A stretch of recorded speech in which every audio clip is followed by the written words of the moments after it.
Good morning. It is such a delight for me to be here with you this morning to share in worship.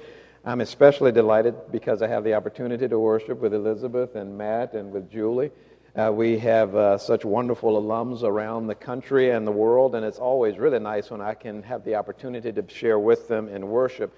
And this time to have three at the same time in worship is just tremendous, and to have two congregations at the same time, it is a delight for me. I bring you greetings from our campuses, both in Richmond, Virginia, and in Charlotte, North Carolina. We just had our graduation in Charlotte yesterday, so I was there having a wonderful time with family and friends of our graduates who had marched after many of them 4 or 5 years. They go on the weekends to do their degree there, so it takes them a little bit longer than it does in Richmond. So it was really, as you might imagine, a wonderful occasion. Up in the balcony, one graduate came across the stage, and her family was all up in the balcony. They did the wave. I've never seen the wave done in a church before, but they were really delighted that she was graduating, and we all shared in that kind of festive spirit. So I bring that festive spirit with me today as I talk about the book of Revelation. I'm delighted that you're looking at Revelation for your summer series. I have spent a good deal of time working on that book. I've written 3 books on the book of Revelation, so I have been immersed in looking at John's letters and his overall message to us as congregations today as he's writing to his 7 churches at the end of the first century. His is an apocalyptic text, and we're going to talk about what it means to be an apocalyptic text, and also then what it means to be apocalyptic Christians. The word revelation comes from the Greek apokalypsis, to reveal, and apocalypsis gives us the understanding of apocalyptic, of course. So John is a very apocalyptic text, and when we walk out today, I hope you'll feel a little more apocalyptic than you did when you came in. Let us turn to the scripture this morning. One of the most, I believe, important scriptures in the book of Revelation. I think it gives us the sense of John's intention for us as disciples of Jesus Christ. A little setup before we look at the scripture. At the beginning of chapter 12, John looks up into the heavens and he sees a vision, a sign, a woman clothed with the sun about to give birth to a child, a male child who will be the Messiah of God's people. Right after that, he looks again and he sees another vision in the sky, this one of a great red dragon so massive that its tail can sweep down a third of the stars from the heavens. This dragon is poised before the woman so that it can devour her child as soon as it is born. In the midst of all of this threat, war breaks out in heaven.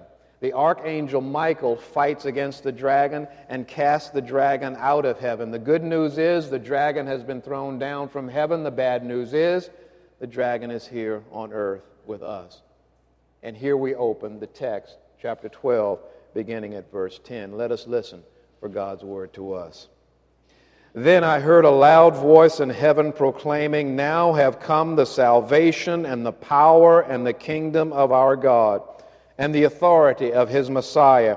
For the accuser of our comrades has been thrown down, who accuses them day and night before our God. But they have conquered him by the blood of the Lamb and by the word of their testimony.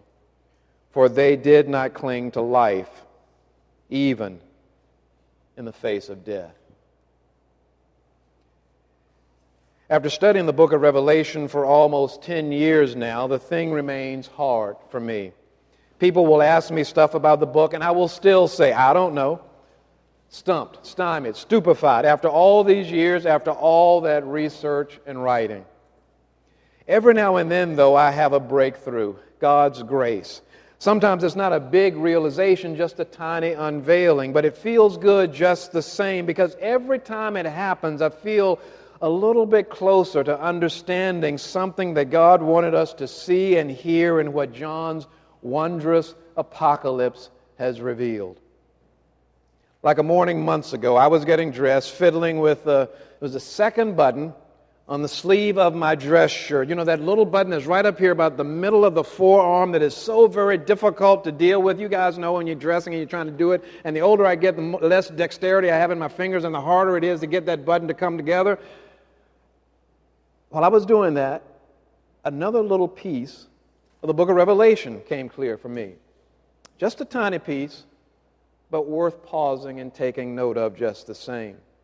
Now, unlike what happened with John, there was nothing special about the time or place of this unveiling. When it was time for John to receive his revelation, a door opened and he found himself in heaven. I found myself in the closet. 7:12 a.m. Not the Lord's Day, just a run-of-the-mill Thursday that I was wishing was a Friday. But then there was this little, as I say, flash of insight. Nothing spectacular. John got thunder and lightning. I got the dim glow off a 60-watt bulb in the closet ceiling. For some crazy reason, standing there in my closet, kind of wishing I was still in bed, this ridiculous, sleepy-eyed, open-mouthed facial expression glaring back at me at the mirror, I glimpsed a vision from the Christmas movie, It's a Wonderful Life. People were giving up stuff all over Christendom, and I was having flashbacks to the holiday where people get stuff all over Christendom. I was as out of season as somebody wearing white shoes after Labor Day. That's still wrong, right? It wasn't even a welcome vision because I've never really liked It's a Wonderful Life. What can I say? I'm a Christmas Scrooge. I'm Mr. Ba and Dr. Humbug for half the Christmas season. But my wife Sharon loves the thing. I tolerate it with her. First thing, it is in black and white. Or at least the proper version of it is in black and white. And I'm sorry, but I like looking at things in color. I remember some horrible nightmares as a child, and they all played out in my dreams in black and white. I don't trust stuff that's in black and white. Too nightmarish. God created the world in Technicolor for a reason. Second thing is, the thing makes no sense to me. As an expose on the movie reported this past Christmas season, when old Mr. Potter, that evil despot of a banker, practically steals money from George Bailey and puts George Bailey $8,000 in debt. Something more is going on than an old meanie stealing money from a young fool. At the end of the movie, when it looks like George is bankrupt because of that lost $8,000, the good news is, you remember the story, a friend wires in a line of credit to George for $25,000. Well, that's only good news when you don't think about what has just happened. What has just happened is that George, once $8,000 in debt, is now $33,000 in debt. 2 days after Christmas, after he realizes what has just happened, he'll stop singing Christmas carols and start singing the blues. Third thing is, I don't like how Clarence the angel looks. I don't even like his name. What kind of angel name is Clarence? I don't have anything against the name Clarence. It's a great name, like Brian. I love the name Brian. It's my name. But whoever thinks of an archangel named Brian? Michael, Gabriel, Raphael. Those are angel names. Who thought up Clarence? To make things even worse, Clarence is an old, tottering, teetering, almost fool of a guy, and that's not how an angel looks. Angels are fierce.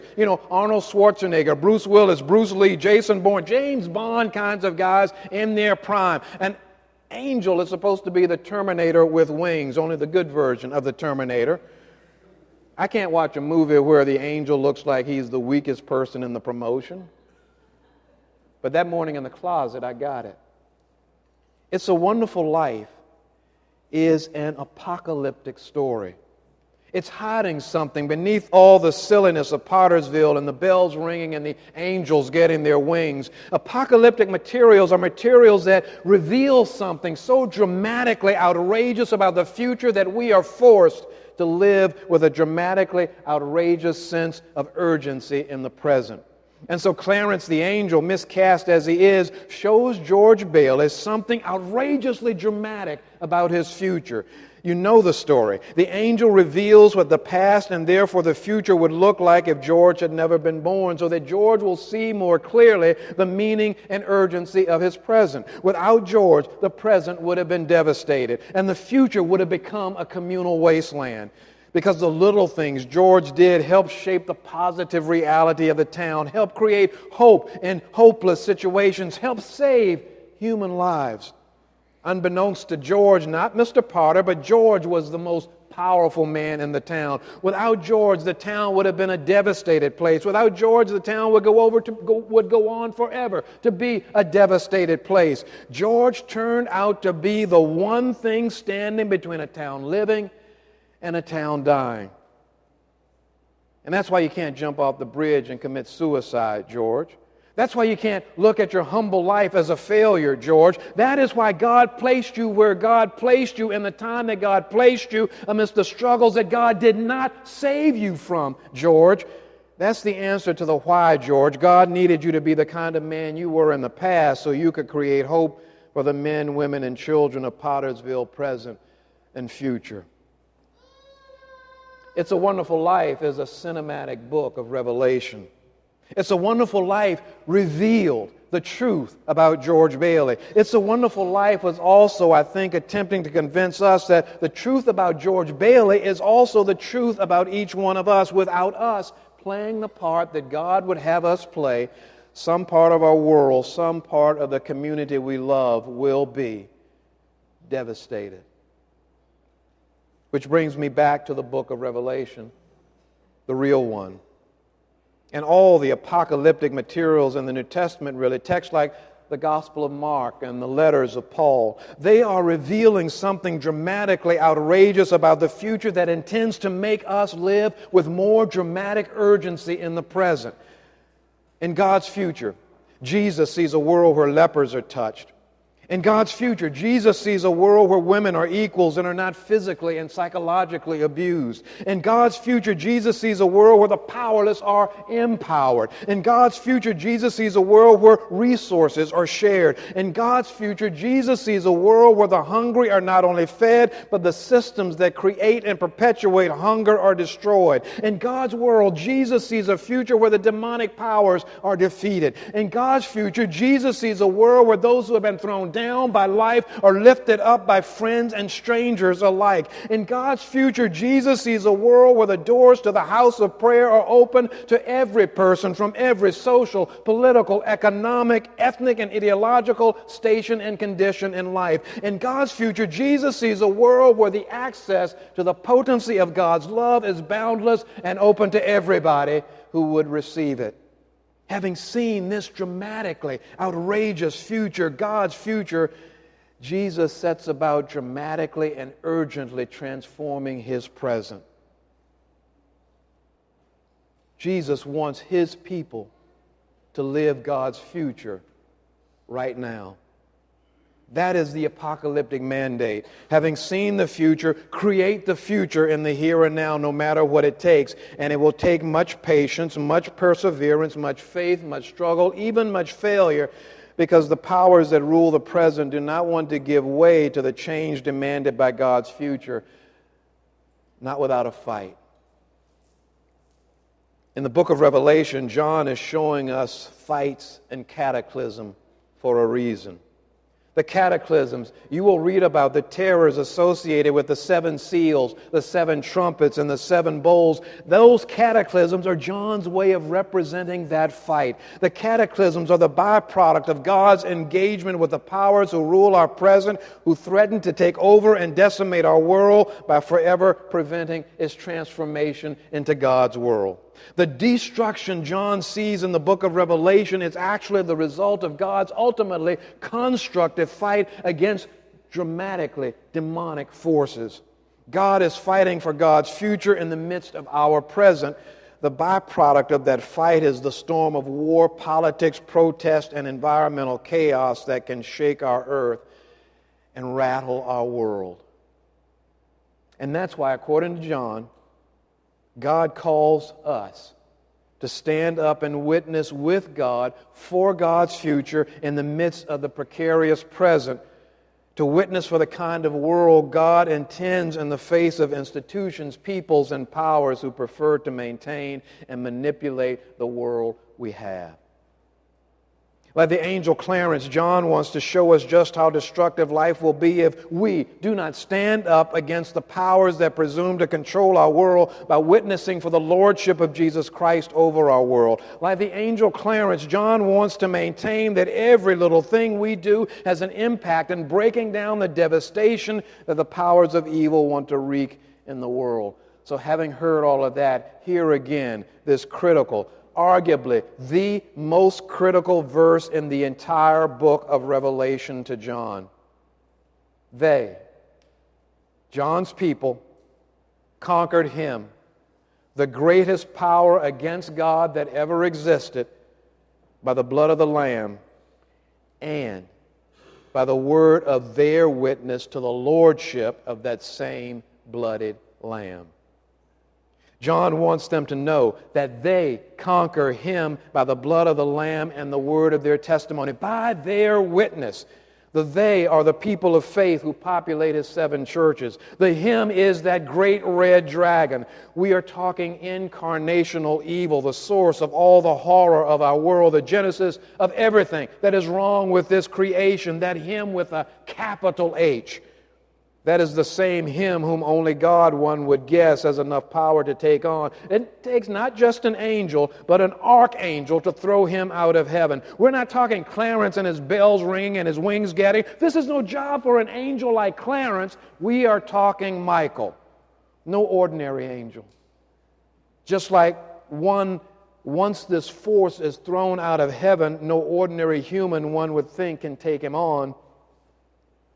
And yet John says they do. His ordinary humans, his ordinary Christians, they take on the infestation of evil itself and corral it and conquer it and kill it. Do you hear what John is saying? That they is us. We are the ones he's talking about. He's saying that we have that kind of power in us. We have the power to confront and defeat the great red dragon. That's the truth that the book of Revelation wants to reveal. With the Lamb's blood, they used the dragon's greatest weapon against it. In chapter 5 of the book of Revelation, John describes how the Lion of Judah conquers by becoming an executed lamb. The dragon makes the lamb and all of the lamb's people bleed to a bloody death. It is one of the greatest conundrums of nonviolent resistance in all of history. The lamb resists the power of the great red dragon by refusing to fight back, by losing his life, by bleeding out into a pitiful death, and in the process fighting back in a way that nobody except God could have possibly seen coming. The greatest weapon, the powers, whether it be the power of empire, the power of disease, the power of prejudice, the power of injustice, the power of whatever rule resists the rule of God, the greatest weapon it has is the weapon of death. The dragon deploys that power against the Lion of Judah, slaughtering the lion as though it were a defenseless lamb. It is at that moment of apparent defeat that God does something miraculous. God snatches away the dragon's victory of death by resurrecting the slaughtered lamb to everlasting life. That's the revelation of Good Friday and Easter morning. The dragon unleashed death. God grabbed hold of death and killed it the very moment God returned the slaughtered lamb to life. John's people, the followers of the Lamb who populate those 7 churches in Asia Minor, they follow up on what God has done by throwing the blood victory of the Lamb right back into the dragon's face every time the dragon tries to use death and the fear of dying to threaten God's people and God's world. Their testimony about the Lamb's resurrection blood and that conquest that comes from that resurrection restages and re-energizes that resurrection conquest every time they witness to it. Every time we witness to it. Every time you witness to the resurrection of Jesus Christ as Lord, you are a part of the demolition of that great red dragon. You know how some athletes talk trash? I don't like trash talking. I never trash talk. You know why? I never trash talk when I played any sport because I never had the ability to back it up. If you can't do the walk, you ought not engage in the talk. But there are some who can back up what they say, and therefore they say it when they feel they need to say it in those moments of contest and conflict when one has a chance by what one says and what one does to make a difference. That's the right time to talk trash. When your opponent isn't quite sure, when there's a little bit of doubt in his mind, you help the doubt grow by telling him he's not as good as he thinks he is, and that you and he both know that when the game is on the line, when there's a crucial moment, it's going to show. It was game one of the NBA Finals on Sunday, June 1, 1997. Michael Jordan's Chicago Bulls versus the Utah Jazz. The World Championship of basketball was on the line. It was in the final seconds of the game. The score was 84-82. Every single point mattered.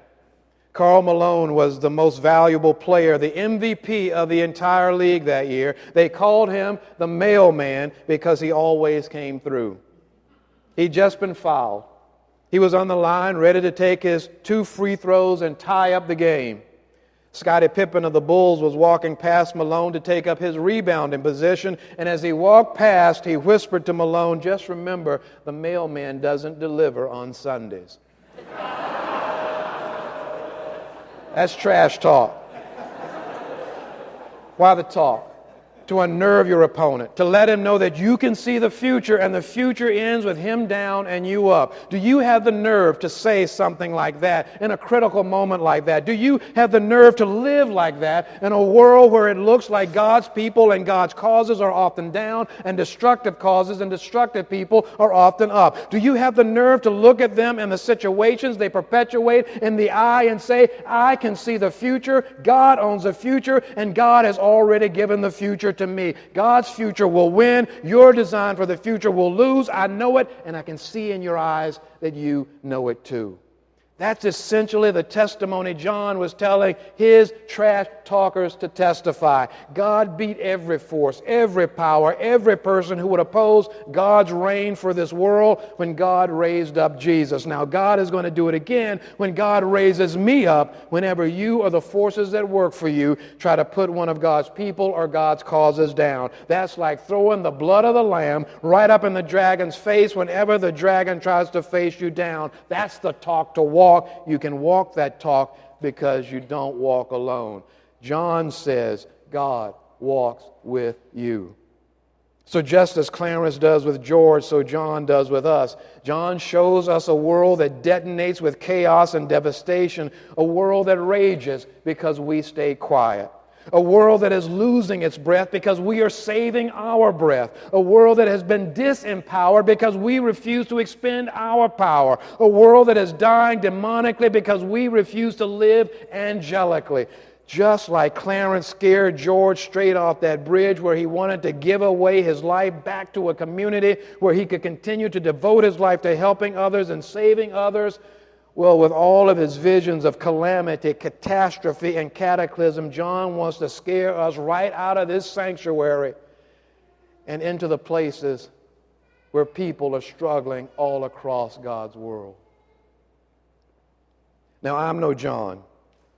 It's not just that I'm not a poet, and he is. It's not just that I'm neither the visionary nor the writer he was. It's that I don't like scaring people into doing the right thing. If I were John today, this morning, preaching this sermon, you know what I think I'd do? Poetically, graphically, viscerally, mercilessly, I would conjure for you a world without Christians. A world that never had any Christians.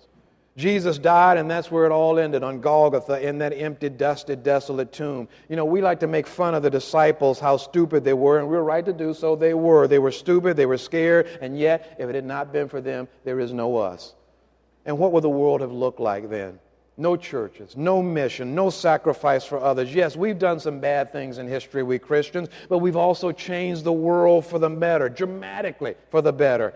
Changed the United States of America, changed Albemarle, North Carolina, changed Norwood, North Carolina, changed this neighborhood. Whether it's big things like helping to lower school dropout rates or check homelessness or stem violence against women, or end the specter of children wasting away in poverty, or the allegedly little things like tending to someone's spiritual brokenness, you do make a difference.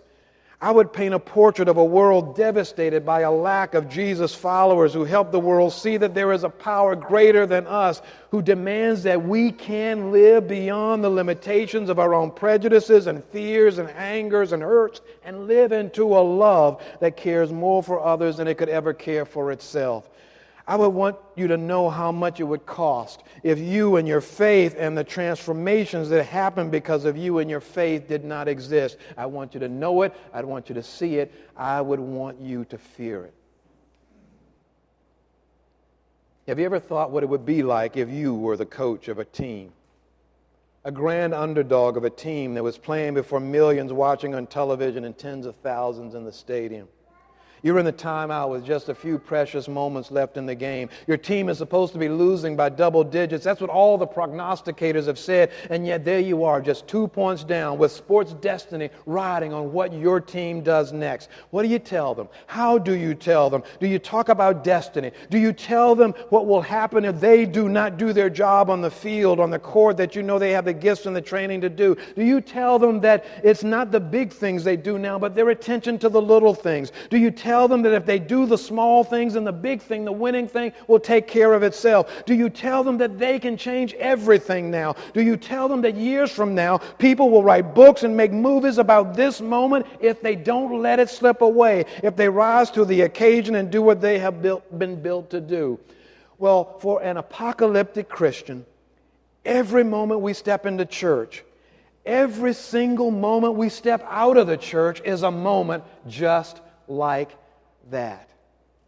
We are huddled here in the sanctuary with the game of life on the line these days, and much depends. John would demand and declare that everything depends on what we do next. That is what church and life look like when you look at church and life through an apocalyptic lens.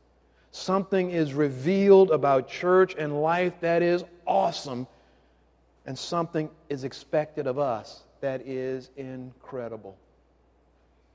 In her little book, Diary of a Young Girl, Anne Frank, the heroine whose sheer existence witnessed against the satanic powers behind the Nazi Holocaust, wrote what John the Revelator defiantly believed: how wonderful it is that no one has to wait a single moment to change the world. John is challenging his people to rise up and rise into every single moment and change the world. This moment where the greatest force that has ever stared down humankind, now roaming and terrorizing the earth, caught up in its own glory, living itself out in poverty, in homelessness, spiritual brokenness, political gridlock, economic and military imperialism, the devastation of people desperately seeking hope in a world that seems hopeless all across our globe. This moment, every moment, is our George Bailey moment. The clock is ticking. Life is on the line. We can secure it if we stand up and face the forces that furiously feed on God's people and do what we can, large or small, to make a difference. We can conquer him by the blood of the Lamb and by the word of our testimony. And that's why, right, John? That's why it matters what you do the moment you walk out of this sanctuary. That's why it matters that you respond the next time somebody reaches out to you for help. That's why it matters that with all the world's great big problems, you can make a great big difference even if the difference you make seems small by comparison. That's why it matters that you come to church to get a glimpse of God's dramatically outrageous future and then walk urgently out of this church with the defiant determination to drag a piece of that heavenly future into this often hellacious present. Why was George Bailey in Pottersville? Why is John of Patmos on that island? Why are you sitting in that pew this Sunday morning? Our story is an apocalyptic story. Just as the angel Clarence wanted to show something miraculous to the mild-mannered George Bailey, so John the Revelator wants to show. He wants to reveal something outrageous to you. You are the most important